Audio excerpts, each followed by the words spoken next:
Hey, welcome to our new podcast. Number one, the name of our podcast is His and Hers. Reason why is we have opinions. His opinion, her opinion. And we would love to hear your opinion. So my name is David, and I've been a firefighter for 33 years. In my firehouse, it's pretty much an HR nightmare. I mean, our opinions run rampant amongst ourselves. We opinion about everything. We stereotype everybody. So we believe in tough skin. It doesn't matter what color you are, what race you are, what preference, sexual preference you prefer, or what religion. We never say anything with malice. We say everything with love and humor. We have the best time, the tightest bonds, and we would like to bring that to you with that understanding that it is our opinion, and we will not say anything or do anything in an offensive manner. And this is Deanna. Hi. I am a writer and also a food blogger of Seduction in the Kitchen. I have a lot of opinions, and especially when I'm writing some of these romance novels, it's amazing how your opinion can get you some creative edges there. So we like to start off this podcast and talk about demasculation of the men. What happened to today's men? Oh, such a bunch of, won't say the word. What's this? Yeah, we'll go with that. But if you notice in today's TV programming, our commercials, our movies, it seems like it's everywhere that the men are just foolish and idiots, and the women seem to be like the alphas. So that makes the men the betas? What happened to this? What changed in today's society to where all of a sudden now roles are reversed? Me personally, I think it all started with the Michael Jordan Mia Hamm commercial way back when, where she used to say, anything you can do, I can do better. Well, he's Michael Jordan. You can't beat him in basketball. He's Michael Jordan. Probably couldn't beat him in baseball either. You know, as you were saying that, I was just starting to think of some movies that have just come out. Now, we're all fans of Marvel movies, but one thing that's kind of sticking out in my mind is Thor, Love and Thunder. Hated it. Sorry. Like Thor, when you think of Thor, you think of this big, muscular, masculine god, and he became a wimp. How about the Fast and Furious 10 with what's his name that plays Aquaman? Oh, Jason Momoa. Mr. Floyd. It's just like at one point, flamboyance.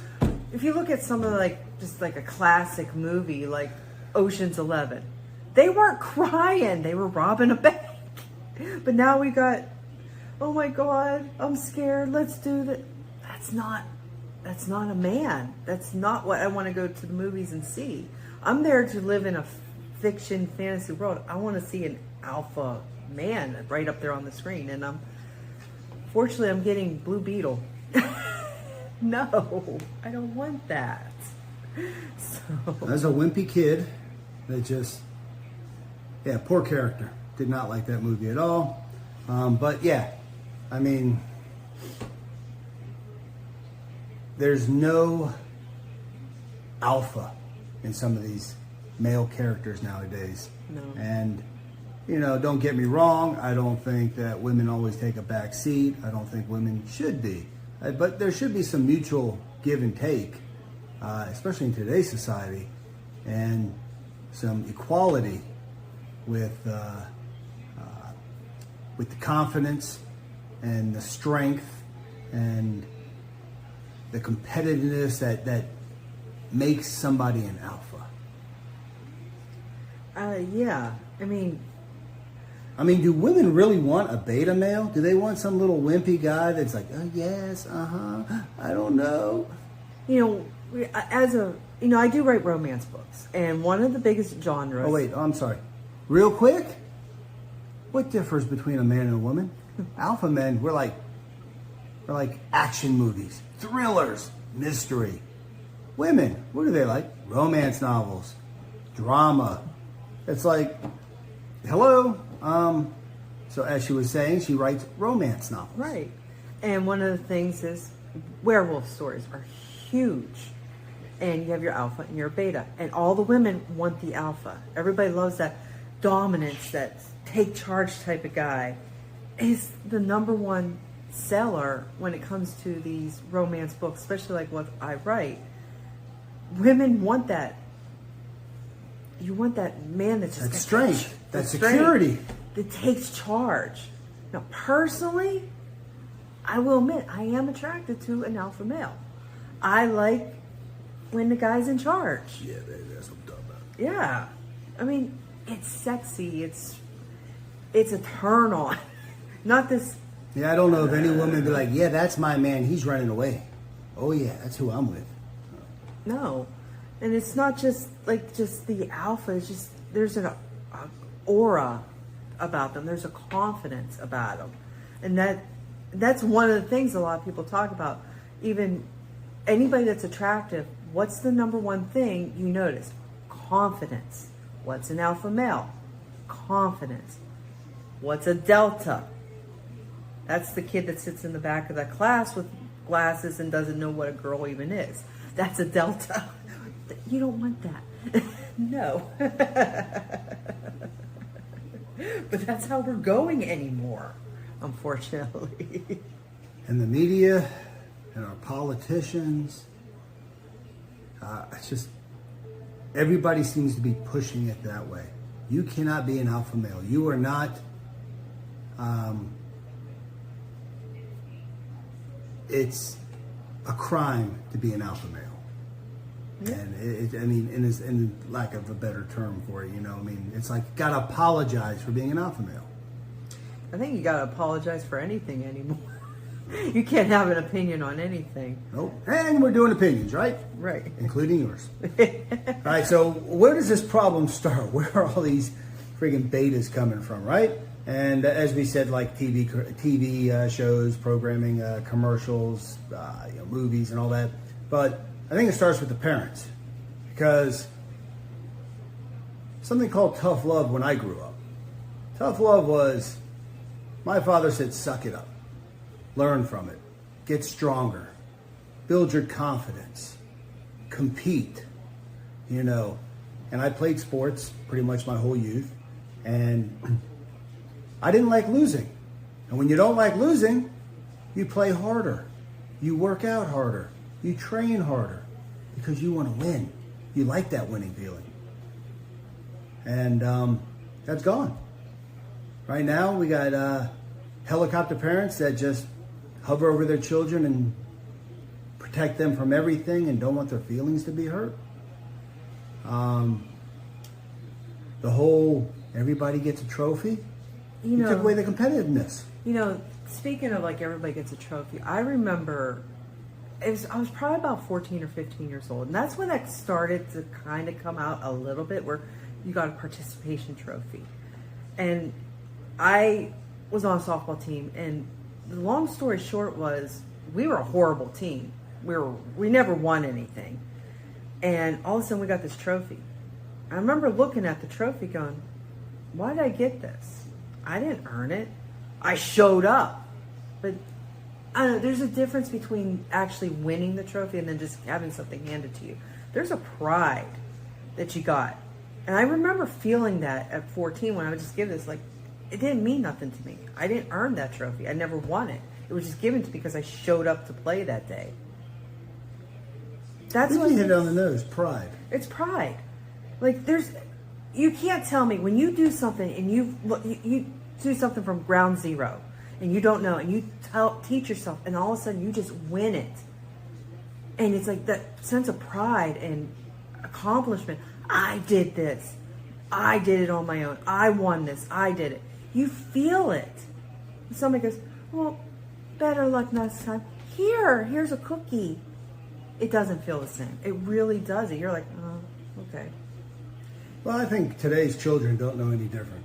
They play just for let's not keep score. Huh? Not keep score? How do you know who wins or loses? Oh, everybody wins. No, everybody doesn't win. I mean, our children nowadays, even our young adults, there's no competitiveness in them. There's no challenge. they don't know how to deal with the negative side of life because they've been pampered all the way to today, and they have no idea how to deal with a terrible situation. And I think that's a huge reason why there's so much depression in our world right now. So doctors are just pill pushers for depression medicines, and it's like a pill form. I mean, it's like, but these kids don't know how to deal when somebody does not give a crap, and they're like, "What do you mean? Don't I get something?" No. But that's a good point, because was a study at one point that said, why are 10-year-olds getting GERD? Because they worry, they stress because they don't know what they're doing. At 10 years old, you should not have to worry about, because you have acid indigestion. That's something for someone in their 50s that has a mortgage and bills to pay. At 10 years old, you should be... Never heard of that. Yeah. Really? Yeah. That would suck. Yeah. And it's huge. It's really huge that these kids, because their parents have protected them so much, the kids are actually worried.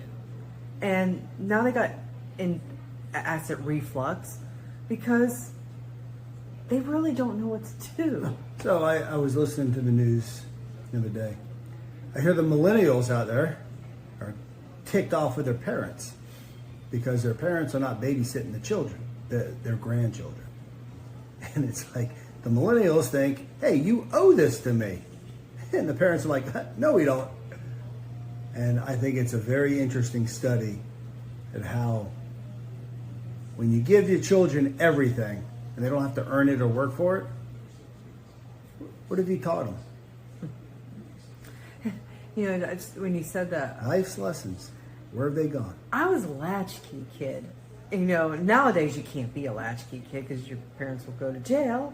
But to be honest with you, that's how I learned to be self-sufficient. I'm a 8-year-old kid with 2 sisters, and we had to come home and start dinner because mom was at work and so was dad. I mean, that's the other thing. There's no responsibility with these kids. Everything is so pampered with them that I work with some 18-year-olds, and they literally don't even know how to use a stove. And it's like, really? You can't even just make grilled cheese? They really don't know what to do, and it's a shame when you see them actually struggling. It's like, it's not that hard. Hell, half of them can't even add 2 + 2, which is without a calculator, which is another subject. Oh, so I was at Publix, and the power went out. The girl did not know how to work to add anything up without that little scanner thing. Just totally oblivious. And it's just goes to show you that, I mean, I think technology has made life really easy. I'm back in the day where we had an old rotary phone. We had pagers, had to go to a payphone. Technology has made life a lot easier, but I think it's taken away a lot of independence in a sense of you learning an alternative way to do things when technology fails. Yeah. Because I grew up in the generation where we didn't have all this technology. So when something doesn't work, I remember how to do things from before the technology. Where these kids nowadays, young adults, all grew up on computers, which could probably run circles around me on a computer. But grew up on computers, grew up on the technology, and it's only gotten more advanced, much quicker, faster. But I think that has taken away. Oh, of course, talk about playing sports, right? Kids, they don't play anymore. They don't go outside and play. It's all on the gaming consoles. I mean, every day I was out there playing football, baseball, soccer, basketball. It didn't matter. Every day after school, I had an Atari. So, I mean, I played my Atari great, but every day after school we were out there. We were riding our bikes. And this is back when your parents used to go, be back before dark. And you went wherever the hell you wanted. No supervision. What stands out? George Carlin, before he passed away, one of his last comedy specials, he was talking about how kids are not allowed to have imagination. He said, We were out when I was a kid. Don't tell Disney. When you go outside, you got a stick. You're digging to China. You know the kid's not going to go to China. But it was his imagination. He really thought. So he was playing in the dirt. Nowadays, according to George Carlin, kid would go out with a stick and, what are you doing? Digging to China. Oh my God, there's something wrong with him. Oh my God, call the doctor. There's something wrong with my child. Why? He thinks he can go to China. He's digging, and it's like, wait a minute. We've actually just hindered the child, that they're not allowed to even have imagination. Everything is pre-planned for them. Everything's pre-done for them. You know, like he said with the computers, I mean, just the old-fashioned, just, you know, little golden books, you remember them? Those don't exist anymore because it's all on a computer. Oh, look, just read, and it reads the words for you. They don't even have to read. It's a shame. It's like, wow, we really have, we've lost innocence is what we've done. We've lost. I wouldn't say innocence. Innocence, I think, in children, and it's there to begin with. All children are innocent. Children just don't see anything besides the best in life. I think it's the parents that corrupt the children yeah. and destroy them. And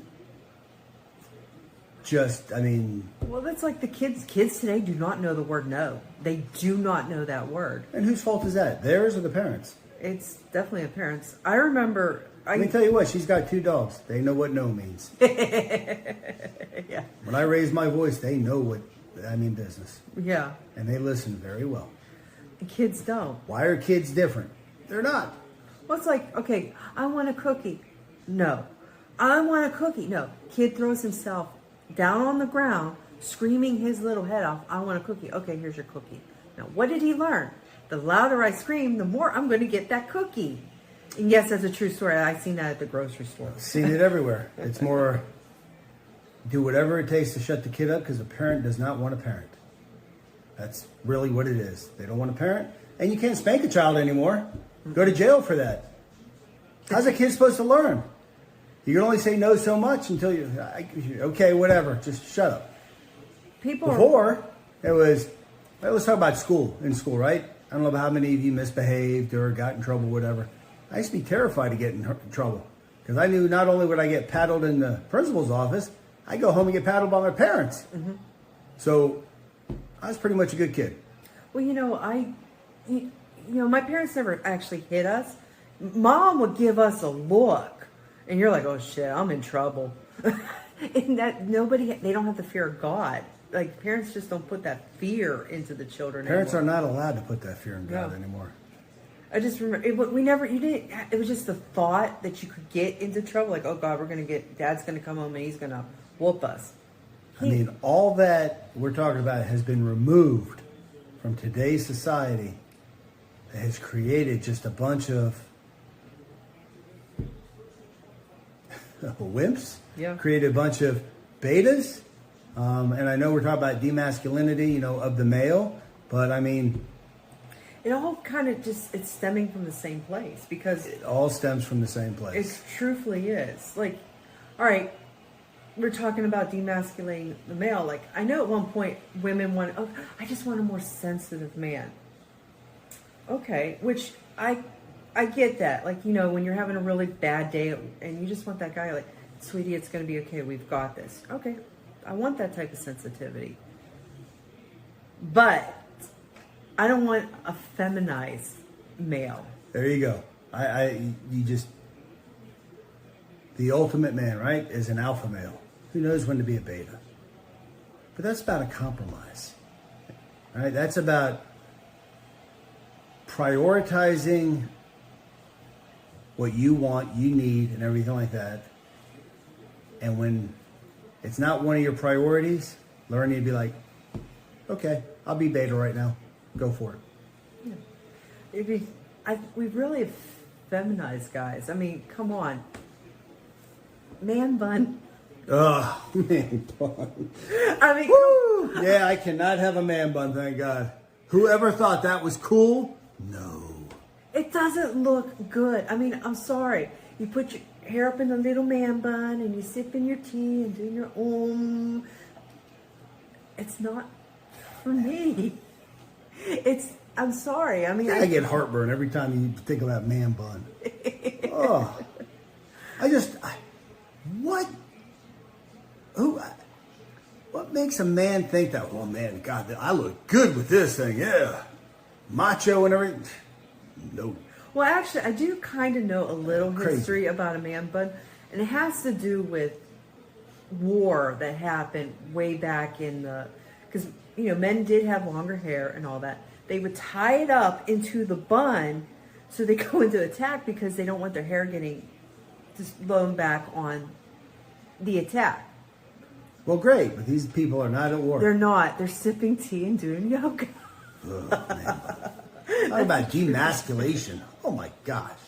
But then again, we do have guys that wear kilts, and there is something kind of sexy about a kilt. Well, kilt's a little. It's not a skirt. It's a kilt. So on the other hand, you kind of do have that. But the movie Clueless always comes to mind. There's this line in it that Cher says, "I don't get these guys anymore. They wake up out of bed, they put a baseball cap on backwards on their greasy hair, and we're supposed to swoon over that."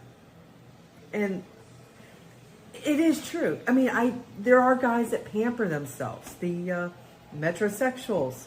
Ain't nothing wrong with that. There's nothing wrong with that. Actually, In fact, I'm a very strong alpha male, but I am definitely a metrosexual. I take care of myself, my hygiene. Love a spa day. Spa days are freaking just being pampered and spa days, which I'm about to miss one. January 2nd, is it? Yep, January 2nd. And I'm leaving the country and coming back January 3rd. The Ritz-Carlton here in Orlando, Florida, they have a spa. And actually, they invited me to come do... Actually, they invited both of us, but he is not going to be here. For a full day of pampering and to showcase what they do. And... She's made no attempt to move that date. No. In fact, he also, because he had to work, he also missed another one, which I did recently at the Hyatt Regency. When it comes to... I think she's doing it deliberately. Yes, I am. I am. I'm a woman, and we like to tease the guys, don't we? So I have to tease this one when he misses out on some of the good stuff. Not fair. Not on a spa day. Winning lottery, I can miss. Spa day, no. Unfortunately, I don't have a choice. Mm-hmm. But, just because, like you said, as I said, I'm a metrosexual. I just am very clean, organized, keep myself hygiene. There's nothing wrong. You can be an alpha male and metro and enjoy those kind of things. You can be gay and enjoy those kind of things. You can be anybody and enjoy those things. I think everybody should enjoy spa days. But you want to say something? Yeah, I was just thinking, one of the things like about spa guys, when you said about being clean and all that stuff, and y'all women will agree with me on this. When you see a guy get himself all dressed up in a nice suit and he looks, wow, he could be working on a car, but you clean him up, put him in like a tuxedo, holy crap, he's a panty dropper. It's the same thing. When you have a guy... It's masculinity, and I think you hit it right. It's making men into feminine, not like making them more feminine instead of being a man, but enjoying, recognizing yourself and taking care of yourself. Right. I mean, give me a clean-cut guy any day. I'll take a metro guy because it shows that he actually cares about himself. South Park did a show on metrosexuals. Hilarious. Pull it up and watch it. That's actually where I learned what metrosexual was, believe it or not. Never heard the term, and it came out in the fire department, and like all the guys were laughing because it sounded so whatever, and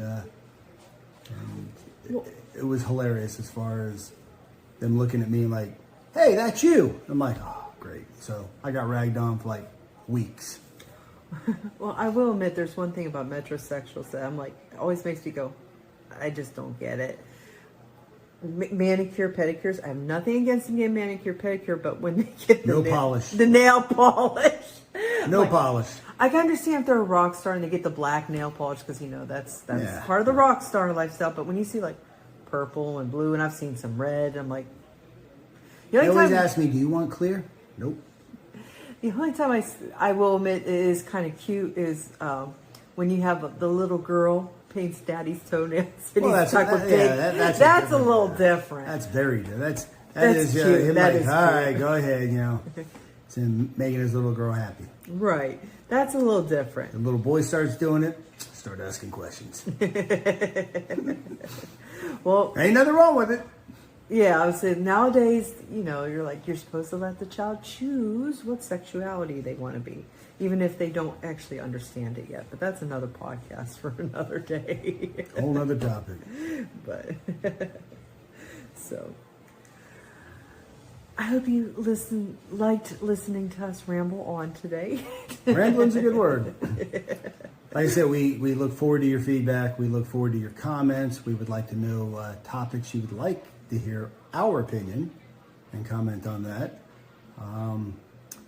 This video, as I said in the beginning, is not meant to be offensive or hurtful to anybody. Everything is done with no malice, humor, and love, because we respect your opinion. If you agree or disagree with us, we still respect your opinion. And you have the right to have your opinion. That actually would make for another good, possibly the next one. It seems like everybody takes offense at so many things that everybody just suddenly becomes a victim for everything. Everybody has the victim. That started happening a couple of years ago, where things we used to say, people just, there's like water on a duck's back, you just shrugged it off. You didn't care. You didn't even hear it. Now, people comment on things. People sit back and actually think, how can this offend me? And they find a way, and they develop some strange scenario in their mind of, that's how this can offend me. And then they run with it. True. But also on the flip side of that, where people do try to stand up for themselves, they get quickly shut down because they're afraid of being labeled. And it goes with the victim mentality a little bit too. Everybody is so quick to throw out terms that somebody who may always be like maybe passive, and suddenly one day they just stand up for themselves. Like, quit being a victim. I was just trying to defend myself. I'm not being a victim. It just, things are so warped anymore that literally nobody can actually say their opinions. So that's for another podcast if you'd like to hear it. Yeah. Start rambling on part 2. Yes. So you'll have to listen to that rambling another day. So thank you for listening. Yes. We hope you enjoyed yourself. We hope we make you laugh, and continue to grow our podcast, because your comments, your opinions are going to help direct the direction that this podcast will take. The topics we discuss will be based on the feedback we get. And you can help us shape this podcast. And this podcast is about you. Mm-hmm. Because we will voice your opinion. We will refer to what we read in the comments. Yeah. So help us grow, and we'll help you grow as well. So until the next time, I'm Deanna. And I'm David. And we'll talk to you again. The sidekick. And well, this is his and you're hers. The hostess with the mostest, as they say, and I'm just the sidekick. So next time, tune in to his and hers. Thank you.